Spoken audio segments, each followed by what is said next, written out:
मेरे YouTube channel पर लोक प्रशासन राजनीति विज्ञान के विद्यार्थियों का स्वागत है। इस आशा और विश्वास के साथ कि इस YouTube चैनल से आप लाभान्वित होंगे तथा मेरे चैनल को आप लाइक और सब्सक्राइब करेंगे। लोक प्रशासन के आज के इस अंक में हम लोक प्रशासन के क्षेत्र की परिचर्चा करेंगे। लोक प्रशासन का क्षेत्र क्या है, किन किन क्षेत्रों का लोक प्रशासन में अध्ययन होता है, विषय के अधिकार क्षेत्र में लोक प्रशासन के विधेय अधिकार क्षेत्र में क्या क्रियाएं या कार्य सम्मिलित हैं, उसे हम लोक प्रशासन का क्षेत्र कहते हैं। तो प्रथमतः लोक प्रशासन के क्षेत्र में राज्य और सरकार सम्मिलित होती है। कार्यपालिका लोक प्रशासन का मुख्य क्षेत्र है, क्योंकि नीति निर्माण, निर्णय निर्माण, क्रियान्वयन, उत्तरदायित्व का निर्धारण, उच्च अधिकारियों द्वारा निम्न अधिकारियों का दिशा निर्देशन, ये समस्त कार्य कार्यपालिका में ही संचालित होते हैं और कार्यपालिका एक संगठन है। इसलिए हम लोक प्रशासन के क्षेत्र में राज्य सरकार, कार्यपालिका और उसके संगठन को समाहित करते हैं।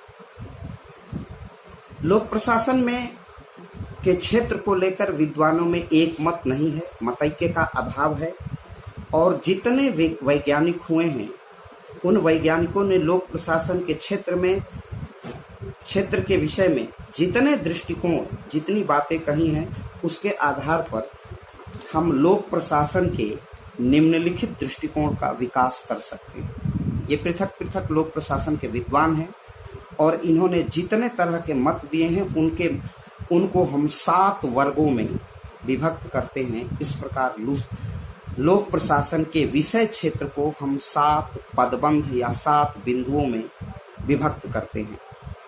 पहला दृष्टिकोण है संकुचित दृष्टिकोण, इसे नैरो व्यू या नैरो अप्रोच कहते हैं। दूसरा दृष्टिकोण है सेकेंड पॉइंट व्यापक दृष्टिकोण, कॉम्प्रिहेंसिव अप्रोच या कॉम्प्रिहेंसिव व्यू। तीसरा दृष्टिकोण है पोस्ट कार्ब दृष्टिकोण या पोस्ट कार्ब व्यू या पोस्ट कार्ब अप्रोच, जिसे लूथर गुलिक महोदय ने प्रस्तुत किया था, जिस पर विस्तृत चर्चा मैं करूंगा। पोस्ट कार्ब में अंग्रेजी के आंग्ल भाषा के इतनी अल्फाबेट समाहित हैं, POSTCORB। यह लूथर गुलिक का पोस्ट कार्ब दृष्टिकोण है। चौथा दृष्टिकोण है पाठ्य विषय वस्तु संबंधी दृष्टिकोण, अप्रोच टू टेक्स्ट कॉन्टेक्ट। पांचवा दृष्टिकोण है लोक नीति संबंधी दृष्टिकोण, पब्लिक पॉलिसी अप्रोच। जो छठवां बिंदु है क्षेत्र का, वह है मनोसामाजिक दृष्टिकोण, साइकोलॉजिकल अप्रोच जिसे हम कहते हैं। और सातवां है लोक प्रशासन तथा निजी प्रशासन में द्विभाजन संबंधी दृष्टिकोण, approach to public administration and private administration bifurcation. तो सर्वप्रथम हम संकुचित दृष्टिकोण की चर्चा करेंगे। इस प्रकार हम लोक प्रशासन के विद्वानों ने लोक प्रशासन के क्षेत्र को 7 भागों में विभक्त किया। जितने विद्वान इस क्षेत्र विस्तार को, लोक प्रशासन के क्षेत्र को निर्धारित करने में लगे हुए हैं, उन विद्वानों का अगर वर्गीकरण करें तो ये 7 क्षेत्र सुनिश्चित होते हैं: संकुचित दृष्टिकोण, व्यापक दृष्टिकोण, पोस्ट कार्ब दृष्टिकोण, पाठ्यक्रम विषय वस्तु संबंधी दृष्टिकोण, अप्रोच टू टेक्स्ट कॉन्टेक्ट, लोक नीति संबंधी दृष्टिकोण, पब्लिक पॉलिसी अप्रोच, मनोसामाजिक दृष्टिकोण, साइकोलॉजिकल अप्रोच, लोक प्रशासन तथा निजी प्रशासन द्विभाजन संबंधी दृष्टिकोण, approach to public administration and private administration bifurcation.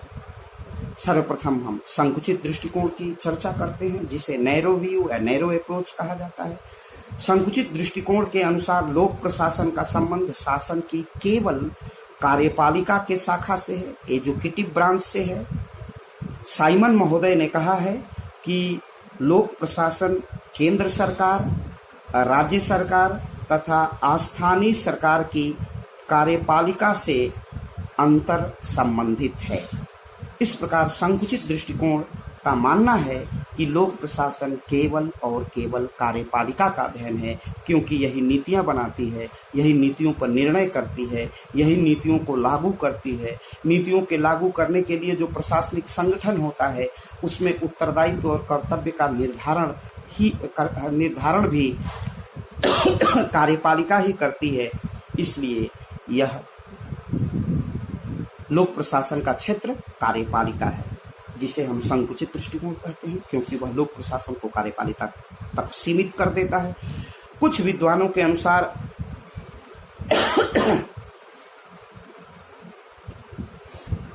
Luther गुलिक महोदय का पोस्टकार्ब दृष्टिकोण संकुचित दृष्टिकोण ही है, क्योंकि उसमें प्लानिंग है, ऑर्गेनाइजेशन है, स्टाफिंग है, डायरेक्शन है, कोऑपरेशन है, रिपोर्टिंग है और बजटिंग है, और यही लोक प्रशासन करता है। तो कुछ विद्वान मानते हैं कि यही कार्यपालिका का कृत्य है। लेकिन अध्यक्ष इसको पोस्टकार्ब एक अलग दृष्टिकोण के रूप में विकसित हो चुका है। इसलिए लोक प्रशासन के संकुचित दृष्टिकोण के अनुसार लोक प्रशासन केवल और केवल कार्यपालिका है, और इसीलिए लोक प्रशासन को केवल कार्यपालिका से ही संबंधित माना गया। और साइमन महोदय ने कहा कि लोक प्रशासन केंद्र सरकार, राज्यों की सरकार और स्थानीय सरकार से संबंधित कार्यपालिका संबंधी कार्य ही लोक प्रशासन के क्षेत्र में समाहित है। व्यापक दृष्टिकोण, जिसे कम्प्रिहेंसिव अप्रोच कहा जाता है, व्यापक दृष्टिकोण के अनुसार लोक प्रशासन में शासन के तीनों अंग क्रमशः कार्यपालिका, विधायिका तथा न्यायपालिका सम्मिलित हैं। लोक प्रशासन में लोक नीति का निर्माण तथा उसका क्रियान्वयन सम्मिलित होता है। नीतियों का निर्माण करना, पुनः उसे लागू करना। व्यापक दृष्टिकोण का पक्ष लेने वाले विद्वानों में हैं Willoughby, marks, LD. White. Marks का मानना है कि लोक नीति से संबंधित समस्त क्रियाएं लोक प्रशासन होती हैं। लोक नीतियों का से संबंधित कार्य अगर कार्यपालिका करे तब भी वह लोक प्रशासन है, विधायिका करे तब भी वह लोक प्रशासन है, और न्यायपालिका करे तब भी वह लोक प्रशासन है। जैसे लोक कल्याण के लिए अनेक विधियों का निर्माण व्यवस्थापिका या विधायिका के द्वारा होता है, तो मार्क्स महोदय का मानना है कि यह भी लोक प्रशासन के विषय क्षेत्र में आता है। इसलिए विधायिका भी लोक प्रशासन का विषय क्षेत्र है। न्यायपालिका अगर अच्छे निर्णयों के माध्यम से जन कल्याण का कार्य करती है, तो जैसे आज हम लोकहितवाद की चर्चा उसमें कर सकते हैं, तो इसे भी मार्क्स महोदय की परिभाषा के अनुसार हम लोक प्रशासन की क्षेत्र की परिधि में सम्मिलित करेंगे। तो लोक प्रशासन का व्यापक दृष्टिकोण कार्यपालिका, विधायिका एवं न्यायपालिका के कृत्यों को लोक प्रशासन मानता है, उसी की परिधि में मानता है, उसका विषय क्षेत्र मानता है। लेकिन यह मान्यता बहुत देर तक नहीं चली। संकुचित दृष्टिकोण जिस तरह धीरे धीरे अपनी महत्ता खोता गया, उसी तरह व्यापक दृष्टिकोण भी अपना महत्ता खोता गया। उसके बाद लूथर गुलिक महोदय का पोस्टकार्ब दृष्टिकोण सामने आया, जिसमें पी का अर्थ होता है, लूथर गुलिक महोदय ने दिया। उन्होंने कहा कि किसी भी लोक प्रशासन के क्षेत्र में सर्वप्रथम जो संगठन के अंदर घटित होता है वह है प्लानिंग। कोई भी लोक प्रशासन पहले योजना बनाता है, फिर पी के बाद ओ वह ऑर्गेनाइजिंग करता है, संगठन बनाता है अपने कार्यों को पूरा करने के लिए। फिर उस संगठन में कार्य को पूरा करने के लिए संगठन में स्टाफिंग होती है, कर्मचारियों की व्यवस्था होती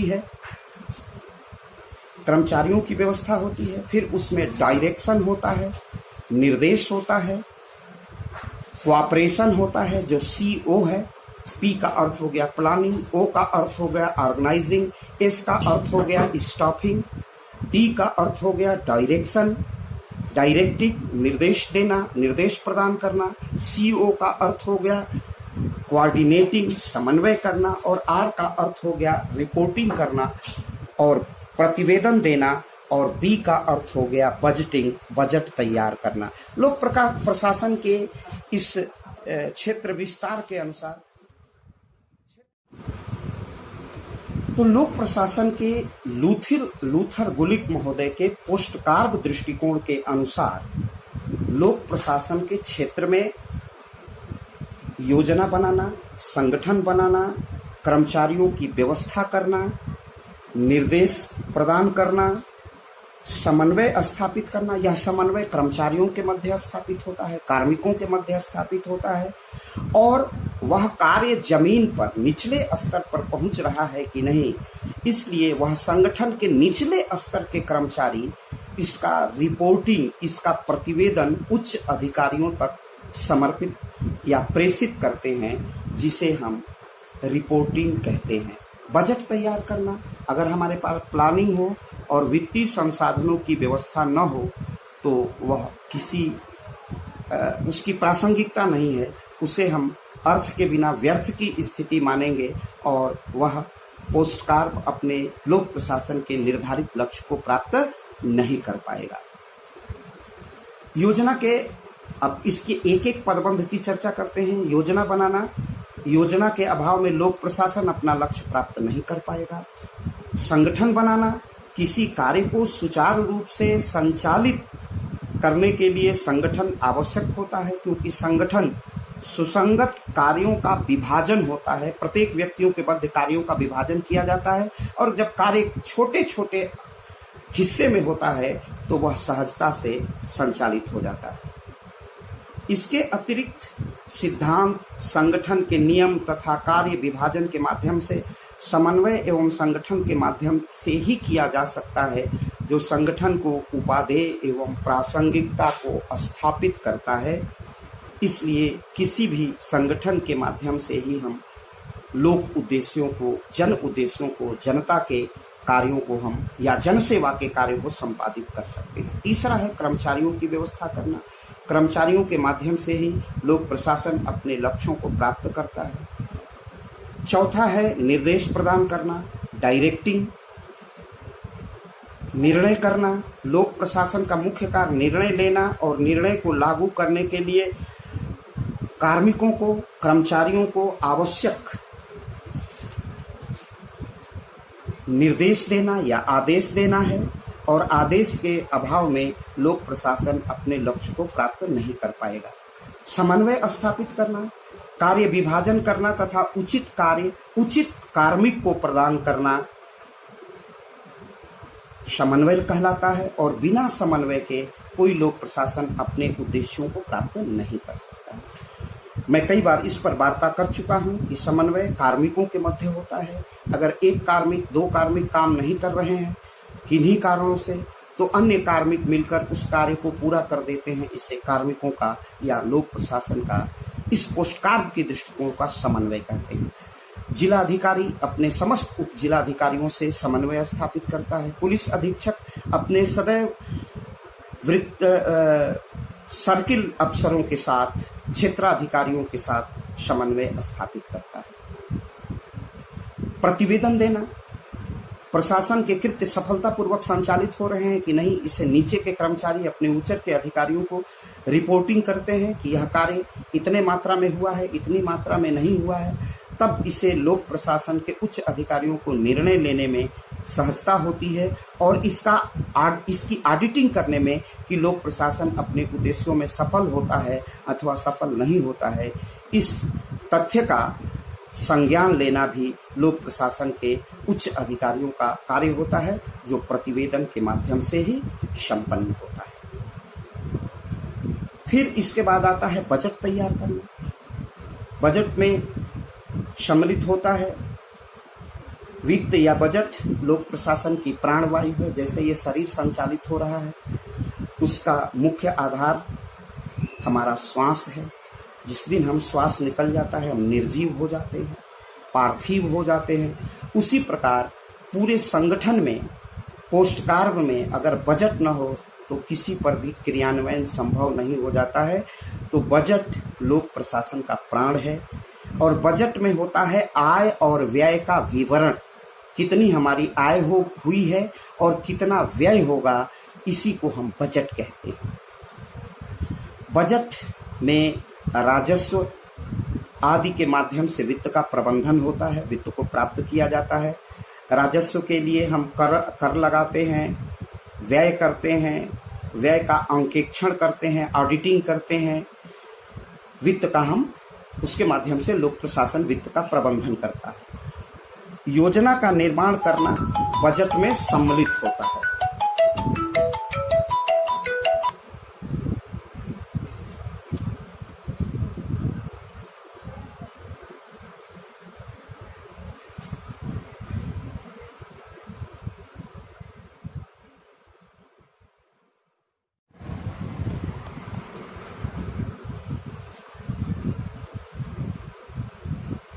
योजना का निर्माण करना बजट में सम्मिलित होता है। पोस्टकार्ड प्रत्येक प्रकार की प्रशासन में पाया जाता है, प्रत्येक प्रकार के प्रशासन में पोस्टकार्ड पाया जाता है। ऐसा लूथर गुलिक महोदय ने कहा है कि प्रत्येक प्रकार की प्रशासनिक व्यवस्था में पोस्टकार्ड की प्रकृति पाई जाती है। कतिपय आधारों पर इस दृष्टिकोण की, पोस्टकार्ड दृष्टिकोण की आलोचना की गई है। पोस्टकार्ड दृष्टिकोण के विषय में ऐसा माना जाता है कि इसमें मानवीय तत्व की उपेक्षा की गई है, घनघोर उपेक्षा की गई है। इसमें लोक प्रशासन का एकमात्र उद्देश्य होता है, यंत्रवत बना दिया गया है कि उसमें प्लानिंग होगी, उसमें ऑर्गेनाइजेशन होगा, ऑर्गेनाइजिंग होगी, उसमें स्टाफिंग होगा, ऑपरेशन होगा, डायरेक्शन होगा, रिपोर्टिंग होगी, बजटिंग होगी। तो यह मनुष्य को यंत्रवत बना देता है, जबकि लोक प्रशासन मानवीय विषय है और इसका उद्देश्य जन कल्याण को सुनिश्चित करना होता है। इसीलिए लेविस मैरियम महोदय ने अपने प्रसिद्ध ग्रंथ public service and special training में पोस्टकार्ड के दृष्टिकोण को काल्पनिक एवं संकुचित बताया है और कहा है कि पोस्टकार्ड लोक प्रशासन का मौलिक तत्व नहीं है। इसी प्रकार यह आलोचना की जाती है कि पोस्टकार्ड में पाठ्य विषय के ज्ञान को गौण कर दिया जाता है, इसे केवल तकनीकी बना दिया गया है। इसमें मनुष्य की आदत, मनोदशा, व्यवहार, स्वास्थ्य, पारस्परिक संबंध तथा मनुष्य की महत्वाकांक्षा जो स्वाभाविक है उसकी घनघोर उपेक्षा की गई है।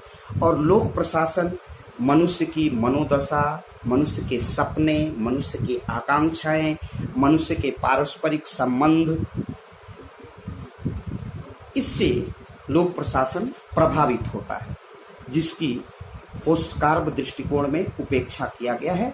और यह आक्षेप लगाया जाता है कि मनुष्य को पोस्टकार्ड ने संकुचित बना दिया है। होथार्नो प्रयोग जो 1924 से 1932 के कालखंड में संपन्न हुआ, जिसे हम हेथार्नो एक्सपेरिमेंट के नाम से जानते हैं, यह मानवीय संबंधों का एक अनुप्रयोग है जिसे एल्टन मेयो ने प्रस्तुत किया था। इस दृष्टिकोण के आधार पर भी, मानवीय दृष्टिकोण के आधार पर पोस्टकार्ड की आलोचना की जाती है।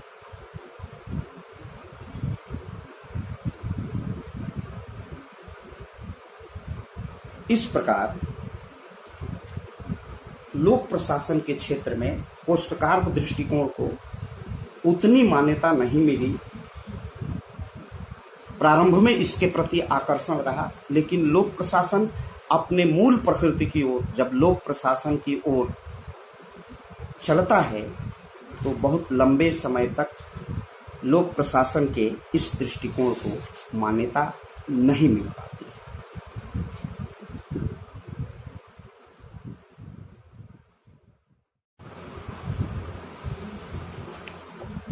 लोक प्रशासन में जब पोस्टकार्ब दृष्टिकोण को अपेक्षित सफलता प्राप्त नहीं हुई और उसकी आलोचना मानवीय आधार पर होने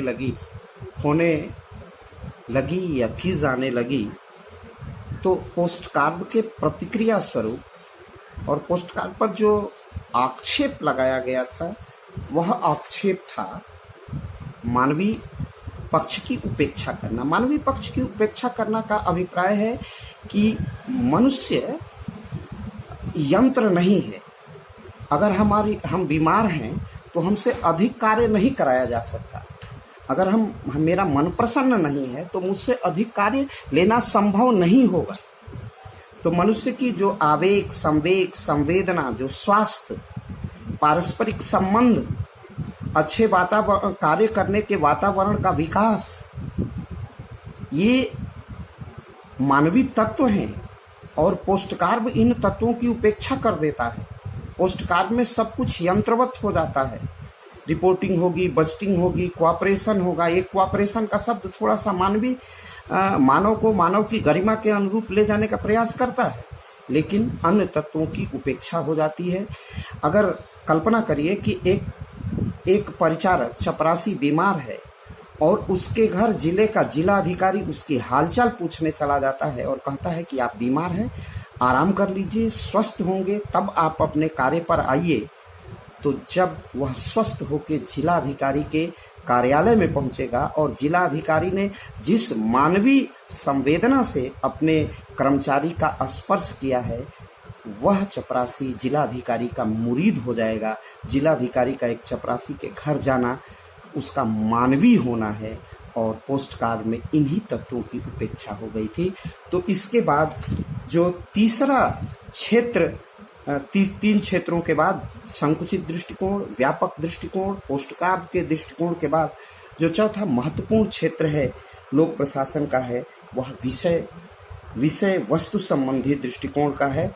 और विषय वस्तु संबंधी दृष्टिकोण के दो महत्वपूर्ण विद्वान हैं, हार्वे वाकर और हेनरी फियोल।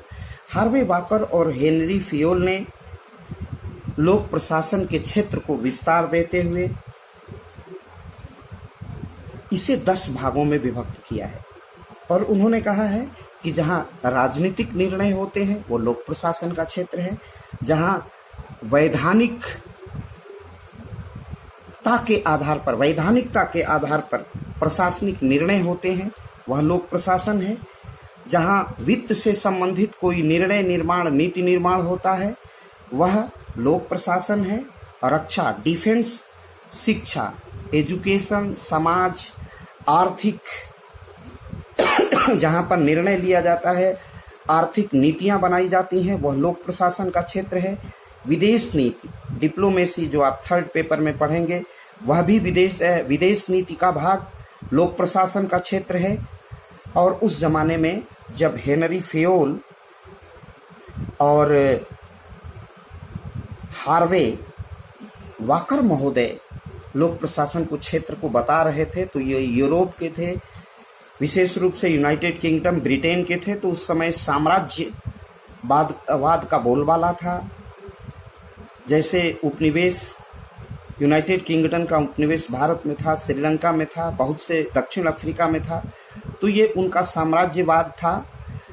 अपना एक स्थान से वो दूसरे स्थानों के प्रशासन को अपहरण व्यपहरण के माध्यम से सत्ता का संचालन करते थे, कई देशों को गुलाम बना रखा था। तो उस समय साम्राज्य के अंतर्गत आने वाले जो उनके गुलाम देश थे उसके प्रशासन को भी इन लोगों ने सम्मिलित कर लिया लोक प्रशासन के क्षेत्र में और कहा कि साम्राज्य का जहां प्रशासन संचालित होता है वह भी लोक प्रशासन का क्षेत्र है। इसके बाद उन्होंने स्थानीय प्रशासन को भी लोक प्रशासन के क्षेत्र में सम्मिलित किया। लोक प्रशासन के क्षेत्र को विस्तारित करते हुए हेनरी फियोल और हार्वे वाकर महोदय ने कहा कि जहां राजनीतिक निर्णय होते हैं वह भी लोक प्रशासन है, जहां वैधानिकता के आधार पर सरकारें अपना कार्य संपादित करती हैं वह भी लोक प्रशासन है, जहां वित्त का प्रबंधन किया जाता है, वित्त संबंध में योजना बनाई जाती है वह लोक प्रशासन का क्षेत्र है। रक्षा, शिक्षा, defence, education, society, civil society संबंधी जो नीतियां बनाई जाती हैं वह भी लोक प्रशासन है। जहां पर आर्थिक नीतियां बनाई जाती हैं वो लोक प्रशासन है। विदेश नीति का निर्माण लोक प्रशासन है और स्थानीय प्रशासन को उन्होंने लोक प्रशासन के क्षेत्र में सम्मिलित किया है। लोक प्रशासन के क्षेत्र में अन्य दृष्टिकोण है वह लोक नीति संबंधी दृष्टिकोण है। लोक नीति संबंधी दृष्टिकोण यह पब्लिक पॉलिसी अप्रोच है जो 5वें स्थान पर आता है, 5वां बिंदु है लोक प्रशासन का।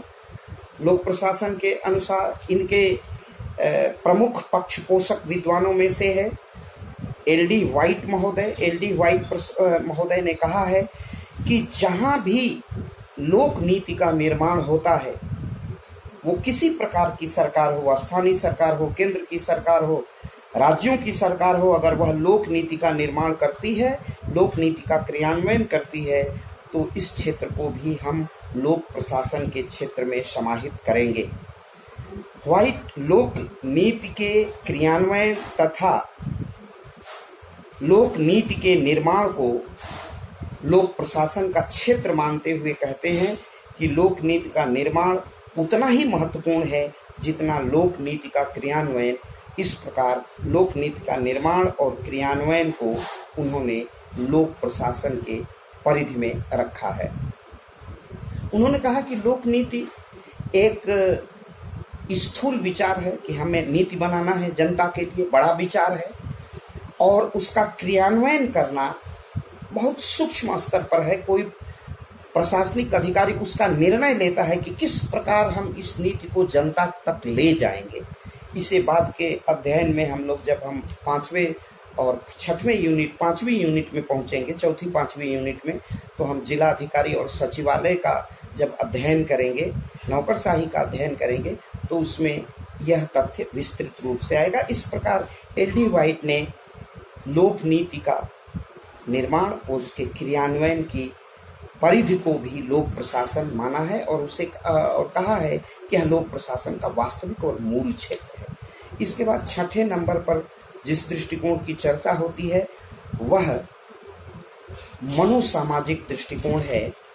यह साइकोलॉजिकल अप्रोच है और इस साइकोलॉजिकल अप्रोच के अनुसार जो सामाजिक मनोविज्ञान है और लोक प्रशासन सामाजिक मनोविज्ञान से चलता है। जैसे जनता की इच्छा क्या है, जनता की आकांक्षा क्या है, उसके अनुसार प्रशासन अपनी नीतियों का निर्माण करता है। इनके समर्थक विद्वानों में हैं फ्रेडरिक रिक्स, फैरेल हैडी तथा रॉबर्ट डहल। लोक प्रशासन को मात्र प्रबंधन तक सीमित नहीं किया जा सकता है, वरन लोक प्रशासन जिस परिवेश और पर्यावरण में काम करता है उस परिवेश, पर्यावरण, परिस्थिति का व्यापक प्रभाव लोक प्रशासन पर पड़ता है और उस मनोविज्ञान, उस परिस्थिति का अध्ययन लोक प्रशासन की परिधि में आता है। जैसे इस समय चीन और भारत की सीमा पर गलवान घाटी में व्यापक तनाव है। राष्ट्र की भावना भारत के सेना और भारत सरकार के साथ है। एक चीन विरोधी पूरा परिवेश और पर्यावरण भारत के लोक प्रशासन पर छाया हुआ है, आच्छादित है। इसलिए भारत सरकार अत्यंत सजगता से अपनी कूटनीति और अपनी रक्षा नीति, अपनी स्ट्रेटजी का प्रयोग करता है और यह जो जनता का मनोविज्ञान है, हम अपनी 1 इंच जमीन चीन को देना नहीं चाहते। वो चाहते हैं कि अब यह 62 का भारत नहीं है, 62 का इंडिया नहीं है। इसलिए हमारे 20 सैनिक शहीद हुए तो चीन के 40 सैनिक मारे गए। हम अपनी संप्रभुता से समझौता नहीं कर सकते। यह प्रशासन पर भी दबाव है और प्रशासन जिस परिवेश और पर्यावरण में काम करता है, यह परिवेश और पर्यावरण राष्ट्र की उत्कट भावना है। इसलिए लोक प्रशासन पर जो मनोविज्ञान का प्रभाव है, इसे हम लोक प्रशासन की विषय क्षेत्र में रखते हैं। किसानों की समस्या है तो किसानों का मनोविज्ञान है, तो सरकार किसानों के लिए काम कर रही है। कोविड-19 की समस्या से विश्व और भारत भी जूझ रहा है, इसलिए इस समस्या के समाधान के लिए भारत की प्रशासनिक संरचना निरंतर कार्य कर रही है और प्रशासन का इस परिवेश और पर्यावरण का व्यापक प्रभाव पड़ा है, वित्तीय प्रभाव पड़ा है। प्रशासन ने अपनी वित्तीय प्रबंधन करने पड़े हैं। प्रशासन को अपने कार्मिकों को दिन रात सेवा पर लगाया गया है कि कोविड-19 की समस्या का समाधान, रोगों का समाधान, रोगों के लिए कोविड-19 के लिए वैक्सीन बनाए, कोविड-19 से ग्रसित लोगों की उचित चिकित्सा हो, इसके लिए सरकार ने व्यापक प्रबंधन किए हैं। इसके लिए जगह जगह ट्रेनें बंद कर दी गई थी, तो प्रशासनिक स्तर पर यह हस्तक्षेप और पहल की गई कि जो दूसरे राज्यों में हमारे कर्मचारी मजदूर वर्ग के लोग फंसे हुए हैं, उन्हें अपने गंतव्य तक पहुंचाया गया। तो ये जो मनोविज्ञान बनता है, यह जो सामाजिक परिवेश और पर्यावरण बनता है, उससे प्रशासन प्रभावित होता है। और सामाजिक अध्ययन को भी लोक प्रशासन की परिधि क्षेत्र में सम्मिलित करना चाहिए। ऐसा रिग्स, हैडी और डहल जैसे विद्वानों ने इसका समर्थन किया।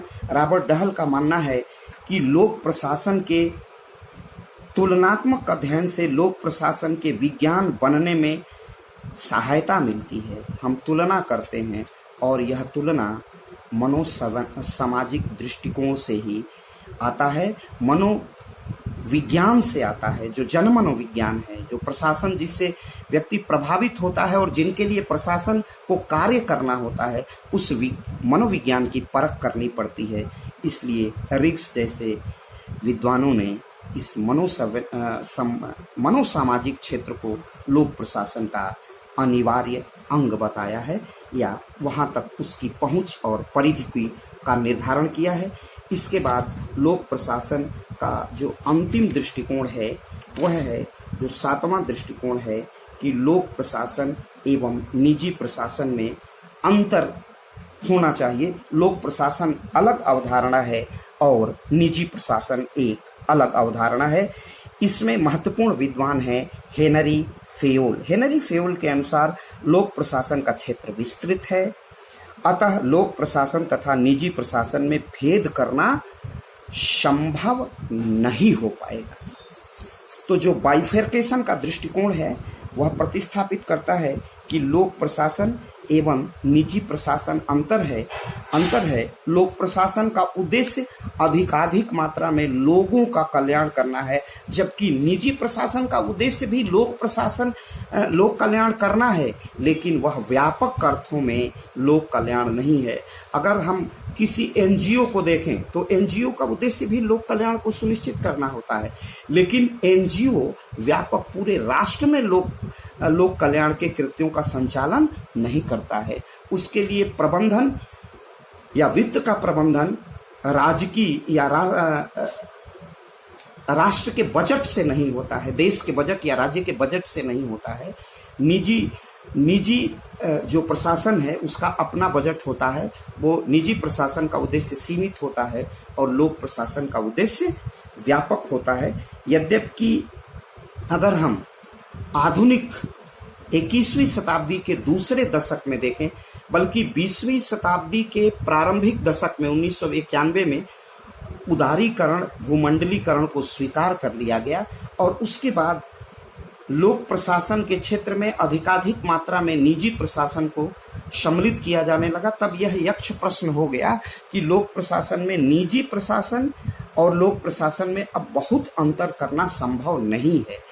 लेकिन इन सब के बाद भी लोक प्रशासन और निजी प्रशासन में बहुत बड़ा विभेद है और अंतर है।